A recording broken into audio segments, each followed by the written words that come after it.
മഴക്കാലം എന്ന് പറയുമ്പോൾ അസുഖങ്ങളുടെ കൂടി കാലമാണ്. പ്രത്യേകിച്ച് കേരളത്തിലെ മഴക്കാലം നമുക്കൊരു പനിക്കാലം കൂടിയാണ്. പനിയായിട്ടാണ് വരുക. ഈ മൺസൂൺ അസുഖങ്ങൾ എന്ന് പറയുമ്പോൾ ഏതെല്ലാമാണ് പ്രധാനപ്പെട്ട മൺസൂൺ കാലത്ത് വരുന്ന അസുഖങ്ങൾ?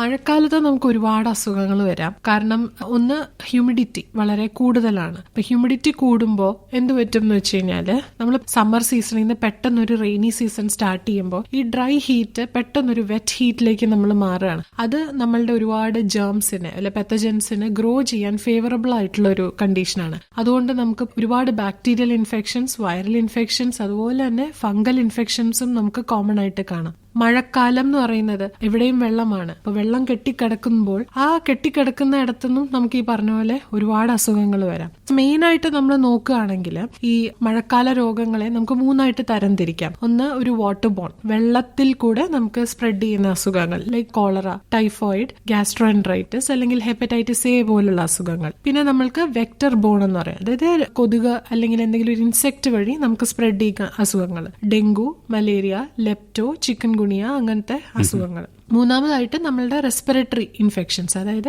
സാധാരണ നമ്മൾ കണ്ടുവരുന്ന ഇൻഫ്ലുവൻസ അല്ലെങ്കിൽ ഒരു കോമൺ കോൾഡ് പോലത്തെ ഒരു ഇതാണ്. പിന്നെ നമ്മൾ കുറച്ചുകൂടെ കൂടുതലായിട്ട് കാണുന്ന അല്ലെങ്കിൽ പോസിബിലിറ്റീസ് കൂടുതലുള്ളത് ഫംഗൽ ഇൻഫെക്ഷൻസ് ആണ്. ഫംഗൽ ഇൻഫെക്ഷൻസും കൂടെ നമ്മൾ ജനറലി കണ്ടുവരാറുണ്ട്. അതുപോലെ തന്നെ അലർജിക് അസുഖങ്ങളും ഈ കാലത്ത് കൂടുതൽ കാണില്ല. സീസണൽ അലർജി, അതേക്കുറിച്ച് പറയാമോ? തീർച്ചയായിട്ടും. നമുക്ക് ഈ പറഞ്ഞ പോലെ കോമൺ കോൾഡ് അല്ലെങ്കിൽ ഒരു അണ്ടർലൈങ് ആയിട്ടുള്ള ഒരു, ഫോർ എക്സാമ്പിൾ, ഒരു ലങ്സ് സംബന്ധമായിട്ട് ഇപ്പൊ COPD പോലുള്ള അസുഖങ്ങളുള്ള ഒരാളാണെങ്കിൽ ഈ ഹ്യൂമിഡിറ്റി കൂടുന്ന സമയത്ത് ഇവരിൽ അലർജിക്കുള്ള ടെൻഡൻസി കൂടുതലാണ്. അപ്പോൾ ഒരു സൂപ്പർ ഇമ്പോസ്ഡ് ആയിട്ട് അവർക്ക് ഒരു വൈറൽ ഇൻഫെക്ഷൻ കൂടെ വരുവാണെന്നുണ്ടെങ്കിൽ ആ എക്സിസ്റ്റിംഗ് അസുഖം കുറച്ചുകൂടെ ഒരു സിവിയർ ഫോമിൽ അവർക്കത് എക്സ്പീരിയൻസ് ചെയ്യുവര്. അതുപോലെ തന്നെ പ്രത്യേകിച്ച് ഈ മഴക്കാലത്ത് സാധാരണ പ്രായമായവർ ശരീരവേദന, പേശിവേദന, അതല്ലെങ്കിൽ ബോഡി പെയിൻ വലിയൊരു പരാതി പറയാറുണ്ട്. അതിനുള്ള സാധ്യത എങ്ങനെയാണ് ഈ കാലത്ത്? ജനറലി നമുക്ക് തണുപ്പ് കാലങ്ങളിൽ നമ്മളുടെ വൈറ്റമിൻ ഡിയുടെ അളവെല്ലാം വളരെ കുറഞ്ഞു പോകുന്ന ഒരു കണ്ടീഷൻ ഉണ്ട്. അപ്പം പ്രായമായിട്ടുള്ള ആൾക്കാർ ഡെഫിനറ്റ് ആയിട്ടും അവർക്ക് കാൽഷ്യം റിലേറ്റഡ് ആയിട്ടും ബോൺ സംബന്ധമായിട്ടുള്ള ഒരുപാട് അസുഖങ്ങളും കാര്യങ്ങളും വരും. അപ്പോൾ ഈ പറഞ്ഞ പോലെ നമുക്ക് വൈറ്റമിൻ ഡി ഡെഫിഷ്യൻസി ഇതെല്ലാം കൂടെ കൂട്ടിച്ചേർത്ത്, പ്രത്യേകിച്ച് എപ്പോഴും അവരിൽ ഒരു രോഗലക്ഷണം, അതായത് ഒരു പനിയോ അല്ലെങ്കിൽ ഒരു കോൾഡോ ഉണ്ടായിക്കൊള്ളണമെന്നില്ല. ചെറിയ രീതിയിൽ അവർക്കൊരു സബ് ക്ലിനിക്കൽ ഇൻഫെക്ഷൻ ഉണ്ടെങ്കിൽ പോലും ചിലപ്പോൾ ഈ ദേഹം വേദന ഒക്കെ ആയിട്ട് കാണുന്നത് ഈ പറഞ്ഞത് ഒരു രോഗത്തിന്റെ ഒരു ലക്ഷണം കൂടെ ആവാനും ചാൻസ് ഉണ്ട്. അതുകൂടാതെ വാതരോഗങ്ങളും ഈ സമയത്ത് കൂടുതലായിട്ട് കാണാൻ ഇടയാകാറുണ്ട്. അതെ, ഒരുപക്ഷെ ഈ സീസൺ അതിന് വളരെ അനുകൂലമാണ്. അങ്ങനെ ഒരു ഫേവറബിൾ കണ്ടീഷനാണ് ഈ പറയുന്ന ഒരുപാട് ഓട്ടോ ഇമ്മ്യൂൺ അല്ലെങ്കിൽ റുമറ്റോളജിക്കൽ അസുഖങ്ങൾക്ക്. അതുപോലെ തന്നെ നമ്മൾ വേണ്ടത്ര വെള്ളം കുടിക്കാത്തൊരവസ്ഥയും അത് പിന്നീട് അസുഖങ്ങളിലേക്ക് നയിക്കുന്ന ഒരു അവസ്ഥയും ഉണ്ടാകാറില്ല. തീർച്ചയായിട്ടും. മഴക്കാലം വരുമ്പോൾ നമ്മൾക്ക് സ്വാഭാവികമായും തണുപ്പാണ്. വെള്ളം കൂടി ജനറലി കുറയുന്ന ഒരു കണ്ടീഷനാണ്. വെള്ളം കൂടി കുറയുമ്പോൾ സ്വാഭാവികമായിട്ടും നമ്മുടെ ഇമ്മ്യൂൺ സിസ്റ്റത്തിനെ അത് വളരെ കാര്യമായിട്ട് ബാധിക്കും. യൂറിനറി ഇൻഫെക്ഷൻ വളരെ കോമൺ ആയിട്ട് നമ്മൾ കാണുന്നതാണ്. ഡീഹൈഡ്രേഷൻ കാരണം വരുന്ന യൂറിനറി ഇൻഫെക്ഷൻസ്, അതുപോലെ തന്നെ ക്ഷീണം, തളർച്ച എന്ന് പറഞ്ഞ ബുദ്ധിമുട്ടുകളെല്ലാം നമുക്ക് അതിനോട് റിലേറ്റഡ് ആയിട്ട് വരാറുള്ളതാണ്. ഡോക്ടർ കുറച്ചുമ്പേ പറയണ്ടായി വാട്ടർ ബോൺ ഡിസീസ്, വെള്ളത്തിലൂടെ പകരുന്ന രോഗങ്ങൾ, ടൈഫോയിഡ്. നമുക്ക് ഇതിനു വേണ്ടി നമ്മൾ ഇഞ്ചക്ഷൻ ഒക്കെ എടുത്തിട്ടുണ്ടെങ്കിലും ഇതിന്റെ സാധ്യത വളരെ കൂടുതലാണ് അല്ലേ? ഈ പറഞ്ഞ പോലെ വാക്സിൻ ഒരു പരിധിവരെ നമ്മൾക്ക് പ്രൊട്ടക്ഷൻ തരും. സത്യമാണ്, നമ്മൾ എല്ലാവരോടും വാക്സിൻ എടുക്കണം എന്ന് പറയുന്നത് രോഗപ്രതിരോധത്തിന് വേണ്ടിയിട്ടാണ് നമ്മൾ എടുക്കുന്നത്. വാക്സിൻ എപ്പോഴും നമ്മൾക്കൊരു ഇൻഫെക്ഷൻ റിലേറ്റഡ് ആയിട്ടുള്ള ഒരു കോംപ്ലിക്കേഷൻ, ഒരു അസുഖം നമുക്ക് പിടിപെട്ടാൽ അതിന്റെ ആ ഒരു സിവിയാരിറ്റി കുറയ്ക്കാൻ നമ്മളെ ഒരുപാട് ഹെൽപ്പ് ചെയ്യുന്നതാണ്. അതുകൊണ്ട് തീർച്ചയായിട്ടും നമ്മൾ ഇതുപോലെ ഒരു ഔട്ട് ബ്രേക്ക്, മോൺസൂൺ സീസണിന് മുമ്പ് നമ്മൾ ഈ പറയുന്ന ഇൻഫ്ലുവൻസ അല്ലെങ്കിൽ നമ്മളൊരു ടൈഫോയിഡ്, കോളറ ഒക്കെ പ്രോൺ ആയിട്ടുള്ള ഒരു ഏരിയയിലേക്ക് ട്രാവൽ ചെയ്യുന്നതിന് മുമ്പ് നമ്മൾ തീർച്ചയായിട്ടും അതിന് വേണ്ടിയിട്ടുള്ള തക്കതായ പ്രൊഫൈലാക്സിസ് അല്ലെങ്കിൽ വാക്സിനേഷൻ എടുക്കാൻ നമ്മൾ റെക്കമെൻഡ് ചെയ്യാറുള്ളതാണ്. എന്നാൽ ഇത് കഴിഞ്ഞിട്ട് നമുക്ക് ഈ അഥവാ ടൈഫോയിഡ് ബാധിക്കുകയാണെങ്കിൽ നമ്മൾ എന്താണ് ചെയ്യേണ്ടത്? ശരിക്കും ഇനിഷ്യലി നമ്മൾ ഒരു രോഗം വരുന്നതിന് മുമ്പ് നമ്മൾ എപ്പോഴും പ്രതിരോധമാണല്ലോ ചെയ്യേണ്ടത്. പ്രിവെൻഷൻ എന്ന് പറയുമ്പോൾ നമ്മളുടെ മഴക്കാലമാണ്, വെള്ളം കെട്ടിക്കിടക്കാൻ ചാൻസ് കൂടുതലാണ്. അപ്പോൾ അതിനുള്ള സാഹചര്യങ്ങൾ അവോയ്ഡ് ചെയ്യുക, പ്രോപ്പർ വേസ്റ്റ് ഡിസ്പോസൽ കാര്യങ്ങൾ ചെയ്യുക, പുറത്തുനിന്നുള്ള ഭക്ഷണം കഴിക്കുന്ന, ഇപ്പോൾ ഹോട്ടലിലൊക്കെ പോയാലും നല്ല വൃത്തിയുള്ള ഹോട്ടലുകളിൽ നിന്ന് ഭക്ഷണം കഴിക്കാൻ നോക്കുക. ടൈഫോയിഡ് അഥവാ നമ്മൾക്ക് വരുവാണെങ്കിൽ മോസ്റ്റ്ലി അതൊരു ചെറിയ രീതിയിൽ വന്നു പോവാൻ സാധ്യതയുള്ളതാണ്. ഇതെങ്ങനെയായിരിക്കും ശരിക്കും ഒരു രോഗിക്ക് അനുഭവപ്പെടുക? ടൈഫോയിഡ് അഥവാ എൻട്രിക് ഫീവർ ഒരു ബാക്ടീരിയൽ ഇൻഫെക്ഷൻ ആണ്. നമ്മൾ ഒരു കണ്ടാമിനേറ്റഡ് ഫുഡ് അല്ലെങ്കിൽ വെള്ളം കുടിക്കുകയോ കഴിക്കുകയോ ചെയ്യുമ്പോഴാണ് നമുക്ക് ജനറലി ഒരു ടൈഫോയിഡ് ഫീവർ നമുക്ക് വരുന്നത്. അതുപോലെ തന്നെ ഇപ്പോൾ ടൈഫോയിഡ് ഇൻഫെക്റ്റഡ് ആയിട്ടുള്ള ഒരാള്, പ്രത്യേകിച്ച് ചിലപ്പോൾ അയാളൊരു കാരിയർ ആയിരിക്കാം, അങ്ങനെയുള്ള ഒരാൾ പ്രിപ്പയർ ചെയ്യുന്ന ഫുഡ് കഴിച്ചാലും നമ്മൾക്ക് ഈ പറയുന്ന ടൈഫോയിഡ് നമ്മളെ എഫക്ട് ചെയ്യാം. യൂഷ്വലി നമുക്ക് ടൈഫോയിഡ് എന്ന് പറയുന്നത് ഒരു 4 സ്റ്റേജ് ആയിട്ട് തിരിക്കാം. അതിന്റെ സിംറ്റംസ് യൂഷ്വലി നമുക്കൊരു ഹെഡേക്ക് ആയിരിക്കാം. ഒരു ഫീവറിന്റെ പാറ്റേൺ പറയുകയാണെങ്കിൽ ടൈഫോയിഡ് വരുന്ന ഒരാളുടെ പനി ലോ ഗ്രേഡ് നിന്ന് ഹൈ ഗ്രേഡിലേക്ക് പോകുന്ന ഒരു ഫീവർ, അതായത് step ladder pattern of fever. ഓരോ ദിവസം ടെമ്പറേച്ചർ കൂടി വരുന്ന ഒരു സിറ്റുവേഷൻ ആയിരിക്കും. നല്ല ക്ഷീണമായിരിക്കും, അതുപോലെ തന്നെ അവർക്ക് വളരെ കുളിർ അനുഭവപ്പെടുന്നതുമായിരിക്കും. പിന്നെ ഡയറിയ ഉണ്ടാവാം. അപ്പോൾ ഒരു സ്റ്റേജിങ് നോക്കുകയാണെന്നുണ്ടെങ്കിൽ അത് ഗ്രാജുവലി ഒരു സെക്കൻഡ് സ്റ്റേജ് എന്ന് പറയുമ്പോൾ ഫീവറിന്റെ കൂടെ തന്നെ നമുക്ക് ചെറുതായിട്ട് അബ്ഡോമിനൽ പെയിൻ അനുഭവപ്പെടുക, കുറച്ച് കൺഫ്യൂസ്ഡ് ആവുക, അല്ലെങ്കിൽ നമ്മൾ കുറച്ച് ഇറിറ്റബിലിറ്റി, അജിറ്റേറ്റഡ് ആയിട്ട് ഫീൽ ചെയ്യുക, ദേഹത്ത് ചെറിയ റാഷസ്, അതിനെ നമ്മൾ റോസ് സ്പോട്ട്സ് എന്ന് പറയും, അല്ലെങ്കിൽ സാൽമൺ കളേർഡ് റാഷസ് അപ്പിയർ ചെയ്യുക. യൂഷ്വലി നമ്മുടെ വയറിൽ അല്ലെങ്കിൽ ട്രങ്ക് അപ്പർ ബാക്കിലൊക്കെ ആയിട്ടായിരിക്കും ഈ റാഷസ് നമ്മൾ കാണുക. അത് ഗ്രാജുവലി നമ്മുടെ ഇന്റേണൽ ഓർഗൻസിന് ഈ സ്റ്റേജ് വീണ്ടും മാറാതെ ട്രീറ്റ്മെന്റ് പ്രോപ്പറായിട്ട് എടുക്കാതിരിക്കുകയോ അല്ലെങ്കിൽ രോഗാവസ്ഥ വളരെ കൂടുകയോ ചെയ്യുവാണെങ്കിൽ നമ്മുടെ ബാക്കിയുള്ള ഓർഗൻസിനെ എഫക്ട് ചെയ്യാൻ തുടങ്ങും. അപ്പൊ നമ്മുടെ ലിവർ, സ്പ്ലീനിന്റെ ഒക്കെ എൻലാർജ്മെന്റ് വരിക, ഹെപ്പറ്റോസ്പ്ലീനോമെഗാലി എന്ന് പറയുക, നമ്മുടെ ഇന്റസ്റ്റൈൻസിന്റെ ഉള്ളിൽ ഹെമറേജസ്, ബ്ലീഡിംഗ് ഉണ്ടാവുക, അപ്പം അതുപോലെ തന്നെ പെർഫറേഷൻസ്, ഹോള് വീഴുക, അങ്ങനത്തെ കണ്ടീഷൻ, അത്രയും ഒരു സിവിയർ കണ്ടീഷൻസിലേക്ക് വരെ ഇത് പോവാം.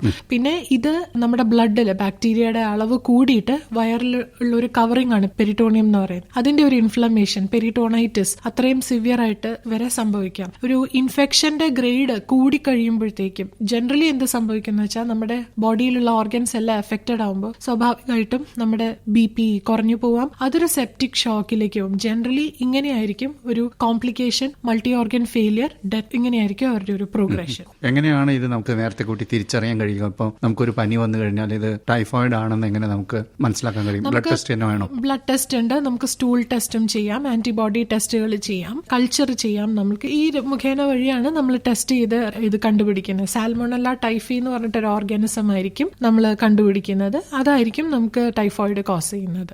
അതിനുശേഷം നമുക്ക് ആന്റിബയോട്ടിക്സ് ഉണ്ട്. ആന്റിബയോട്ടിക്സ് നമുക്ക് ഡിപ്പെൻഡ്സ് ഓൺ എത്ര നാൾ കഴിക്കണം എന്നുള്ളത് ഡോക്ടർ പറയുന്ന അനുസരിച്ച് നമ്മൾ എടുക്കേണ്ടി വരും. അതുപോലെ തന്നെ ജലത്തിലൂടെ വരുന്ന അസുഖമാണല്ലോ കോളറ. ഈ കോളറയും എങ്ങനെ നമുക്ക് തിരിച്ചറിയാൻ പറ്റും? ശരിക്കും പറഞ്ഞാൽ നമുക്ക് അനുഭവപ്പെടുക വയറിളക്കമായിട്ടല്ലേ? തീർച്ചയായിട്ടും. കോളറ ഈ പറഞ്ഞ പോലെ തന്നെ ഒരു ബാക്ടീരിയൽ ഇൻഫെക്ഷൻ ആണ്.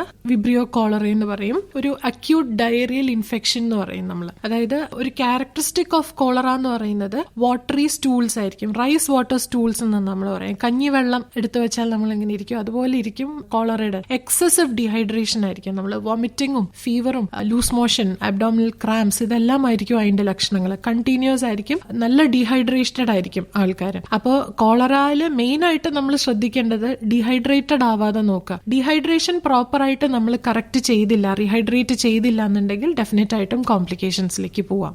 നമ്മൾ ORS എടുക്കേണ്ടി വരും അല്ലെ? ORS എടുക്കാം. ഓറലി എടുക്കാൻ പറ്റുന്ന ആൾക്കാരാണെങ്കിൽ നിറയെ ഫ്ലൂയിഡ്സ് എടുക്കാം. നമ്മൾ ജ്യൂസസ് ആയിട്ട് എടുക്കാം, സാധാരണ വെള്ളമായിട്ട് എടുക്കാം. ORS പ്രിപ്പറേഷൻ നമുക്ക് വീട്ടിൽ തന്നെ ചെയ്തെടുക്കാവുന്നതുമാണ്. അപ്പൊ നന്നായിട്ട് വോമിറ്റ് ഒക്കെ ചെയ്യുന്ന ആൾക്കാരാണെങ്കിൽ അവർക്ക് ചിലപ്പോൾ ഓറലി എടുക്കാൻ പറ്റിയെന്ന്. അങ്ങനെ വരുമ്പോൾ ഒരു ഹോസ്പിറ്റലിൽ ഡോക്ടറെ കണ്ടിട്ട് IV ഫ്ലൂയിഡ്സും കാര്യങ്ങളും ഒക്കെ എടുക്കുന്നതായിരിക്കും ബെറ്റർ. പിന്നെ ഡിപ്പെൻഡ്സ് ഓൺ ഡിസീസ് സിവിയാരിറ്റി. വളരെ സിവിയർ ആയിട്ടുള്ള സിംറ്റംസ് ആണ്, എക്സസീവ് ഡീഹൈഡ്രേഷൻ ഉണ്ടെങ്കിൽ ആന്റിബയോട്ടിക്സും കാര്യങ്ങളും കൂടെ നമുക്ക് എടുക്കേണ്ടി വരും. അതുപോലെ ഈ ഗ്യാസ്ട്രോഎൻട്രൈറ്റിസ് എന്ന് പറഞ്ഞു, അതെങ്ങനെയാണ് നമുക്ക് മനസ്സിലാവുക?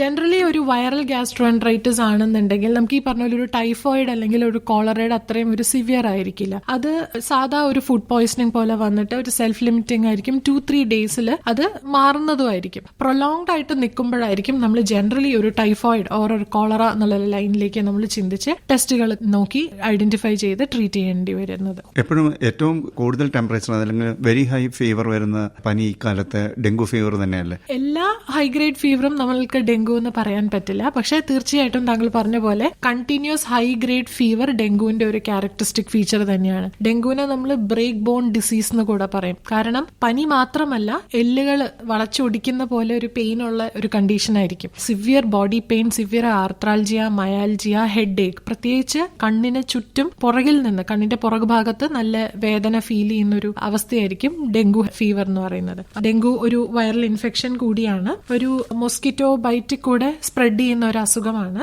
കൊതുക് നമ്മളെ കടിച്ച് ഒരു 8 to 10 ഡേയ്സോളം ആ കൊതുകിന്റെ സലൈവറി ഗ്ലാൻഡിൽ ഈ വൈറസ് ഇരിക്കും. അത് കൊതുകിന്റെ സലൈവറി ഗ്ലാൻഡിൽ മൾട്ടിപ്ലൈ ചെയ്തിട്ട് ആ കൊതുക് നമ്മളെ കടിക്കുമ്പോൾ ആ സലൈവേ കൂടെയാണ് ഈ വൈറസ് നമ്മുടെ ബ്ലഡിൽ കടക്കുന്നത്. നമ്മളുടെ ബ്ലഡിൽ കയറി ആദ്യം ഇത് WBC സെൽസിന്റെ അകത്ത് ഉള്ളിൽ ചെല്ലും. അവിടെയാണ് ഈ വൈറസ് റെപ്ലിക്കേറ്റ് ചെയ്യുന്നത്. അപ്പം എവിടെയൊക്കെയാണോ ഈ WBCs നമ്മുടെ ബ്ലഡിൽ പോകുന്നത് അവിടെ എല്ലാം ഈ വൈറസ് പോകുന്നതാണ്. എന്ന് പറഞ്ഞാൽ നമ്മുടെ പ്രതിരോധ സംവിധാനത്തെ ആദ്യം തകർക്കുക എന്നുള്ളതാണ് ഇവരുടെ ഒരു മെയിൻ ഇത്. സിവിയർ ഇൻഫെക്ഷനിൽ ന്യൂമറസ് വൈറസ് മൾട്ടിപ്ലിക്കേഷൻ കോംപ്ലിക്കേഷൻ നടക്കാം. അത് നമ്മുടെ ബോൺ മാരോ ലിവറിലൊക്കെ പോയിട്ട് അതിന്റെ ഫെയിലിയർ ഉണ്ടാക്കാം. അതിനോട് റിലേറ്റഡ് ആയിട്ടുള്ള കോംപ്ലിക്കേഷൻസ് ഉണ്ടാക്കാം. ജനറലി 3 ഫേസ് ആണ് അതിന്. അതായത് ഒരു ഫിബ്രൈൽ ഫേസ് എന്ന് പറയും, ക്രിട്ടിക്കൽ ഫേസ് എന്ന് പറയും, പിന്നെ നമ്മളൊരു റിക്കവറി ഫേസ് എന്ന് പറയും. ഒരു ഫിബ്രൈൽ ഫേസ് എന്ന് പറഞ്ഞു കഴിഞ്ഞാൽ നമ്മൾ സാധാരണ കാണുന്ന പോലെ ഒരു 1 വീക്കോളം ലാസ്റ്റ് ചെയ്യും. ഹൈ ഗ്രേഡ് ഫീവർ ആയിരിക്കും, ഒരു 100+ ആയിരിക്കും. സ്വാഭാവികമായിട്ടും നമുക്ക് നല്ല കുളിർ അനുഭവപ്പെടുക, ഹെഡ് ഏക്ക്, ബോഡി പെയിൻ, ഈ പറഞ്ഞ എല്ലാ രോഗലക്ഷണങ്ങളും ഉണ്ടാവും. അത് കഴിഞ്ഞു കഴിഞ്ഞാൽ മേ ബി ഒരു 3rd ഡേ ഒക്കെ ആകുമ്പോഴത്തേക്കും ചെറിയൊരു റാഷ്, നമ്മളെ ഒരു കൊതുക് കടിച്ചാൽ കാണുന്ന പോലത്തെ റെഡ് ഡോട്ട് പോലത്തെ നമ്മുടെ റാഷസ് ഡെവലപ്പ് ചെയ്യാൻ തുടങ്ങും. ഇത് ഒരു 1 വീക്ക് ലാസ്റ്റ് ചെയ്താൽ ജനറലി ചില ആൾക്കാരിൽ അതൊരു 1 വീക്കിൽ അത് പതുക്കെ ഫീവർ ഒക്കെ കുറഞ്ഞ് നമ്മൾ ഇംപ്രൂവ് ചെയ്യുന്നതാണ്. അങ്ങനെ ഇല്ലാത്ത ആൾക്കാരിൽ ചിലപ്പോൾ ഈ ഒരു ക്രിട്ടിക്കൽ ഫേസിലേക്ക് പോകുന്ന ഒരു ഗ്രൂപ്പ് ഓഫ് ആൾക്കാരുണ്ട്. ക്രിട്ടിക്കൽ ഫേസിലേക്ക് പോകുമ്പോൾ അതൊരു 2 to 3 ഡേയ്സ് ആയിരിക്കും ലാസ്റ്റ് ചെയ്യുക. ആ സമയത്ത് നമ്മുടെ കാപ്പിലറി ലീക്കേജ് സംഭവിക്കും. അതായത് ഞാൻ പറഞ്ഞല്ലോ നമ്മുടെ WBCസിന്റെ അകത്തേക്ക് വൈറസ് പോകുന്നതും കാര്യങ്ങളൊക്കെ. അപ്പോൾ നമ്മുടെ ബ്ലഡിന്റെ അകത്തുള്ള ഫ്ലൂയിഡ് നമ്മുടെ ബോഡി കാവിറ്റീസിലേക്കൊക്കെ മൊബിലൈസ് ചെയ്യാൻ തുടങ്ങും. അപ്പൊ നമ്മൾ നോക്കുമ്പോൾ കാലിൽ ചെറിയ നീര്, വയറിൽ കുറച്ച് നീര്, ലങ്സിൽ കുറച്ച് നീർക്കെട്ട്, അങ്ങനെയൊക്കെ വരും. അത് നമ്മൾ പ്രോപ്പറായിട്ട് ട്രീറ്റ് ചെയ്തില്ല, അതിന് വേണ്ട ട്രീറ്റ്മെന്റ് കൊടുത്തില്ല എന്നുണ്ടെങ്കിൽ ഇത് ഗ്രാജുവലി ഒരു ഹെമറേജിക് കണ്ടീഷനിലേക്ക് പോവാം, ബ്ലീഡിംഗ് തുടങ്ങാം. കാരണം അത് ബോൺ മാരോനെ എഫക്ട് ചെയ്യാൻ തുടങ്ങും. അപ്പോൾ ആ ഫേസും നമ്മൾ തരണം ചെയ്യാതെ, കാരണം ബ്ലീഡിംഗ് സംഭവിച്ചാൽ സ്വാഭാവികമായിട്ടും നമ്മളുടെ BP കാര്യങ്ങൾ കുറയും. ഓൾറെഡി നമുക്ക് പ്ലാസ്മ ലീക്കേജ് നടക്കുന്നുണ്ട്. പ്ലേറ്റ്ലെറ്റുകളുടെ എണ്ണം കുറയുമ്പോഴല്ലേ നമുക്ക് ഇങ്ങനെ സംഭവിക്കുന്നത്, ബ്ലീഡിംഗ് കൂടുതലായിട്ട് സംഭവിക്കുന്നത്. അപ്പം ബ്ലീഡിംഗ് സംഭവിച്ച ഉടനെ അടുത്ത് പോകുന്നത് ഡെങ്കു ഷോക്ക് സിൻഡ്രോം ആണ്. അത് ഒരു മൾട്ടി ഓർഗൻ ഫെയിലിയർ കണ്ടീഷനിലേക്ക് എത്തിപ്പെടുന്നതാണ്. പക്ഷേ നമുക്കിതിനൊരു വാർണിംഗ് സൈൻ ഉണ്ട്.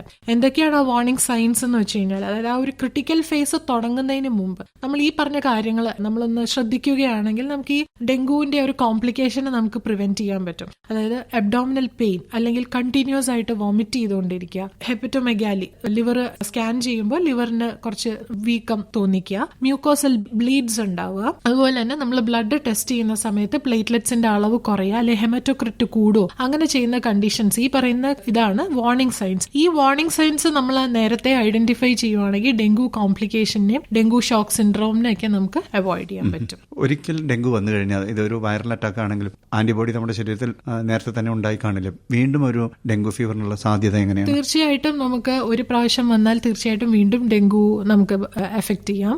ഡെങ്കുവിന് പല സീറോ ടൈപ്സ് ഉണ്ട്, അതായത് വൈറൽ സ്ട്രെയിൻസ് ഉണ്ട്. അപ്പോൾ ഒരു പ്രാവശ്യം നമുക്ക് ഡെങ്കു വന്നാൽ അടുത്ത പ്രാവശ്യം ഒരു പക്ഷേ അത് ആ സ്ട്രെയിൻ വെച്ച് നമുക്ക് വന്നോളണമെന്നില്ല. പക്ഷെ രണ്ടാമതൊരാൾക്ക് വരുമ്പോൾ അത് ആ ആളുകളായിരിക്കും ഈ ഒരു ക്രിട്ടിക്കൽ ഫേസ് അല്ലെങ്കിൽ ഈ ആ ഒരു ഡെങ്കു ഷോക്ക് സിൻഡ്രോമിലേക്കൊക്കെ പോകുന്നത്. അപ്പൊ ഡെഫിനറ്റ് ആയിട്ട് രണ്ടാമതൊരു ഡെങ്കു ഇൻഫെക്ഷൻ വന്നാൽ, റീഇൻഫെക്ഷൻ വന്നാൽ അത് കുറച്ചൊരു മേജർ ക്രിട്ടിക്കൽ ഇൻഫെക്ഷൻ ആയിട്ടായിരിക്കും നമുക്ക് എഫക്ട് ചെയ്യുന്നത്. സാധാരണ എങ്ങനെയാണ് ഇതിന്റെ ചികിത്സ?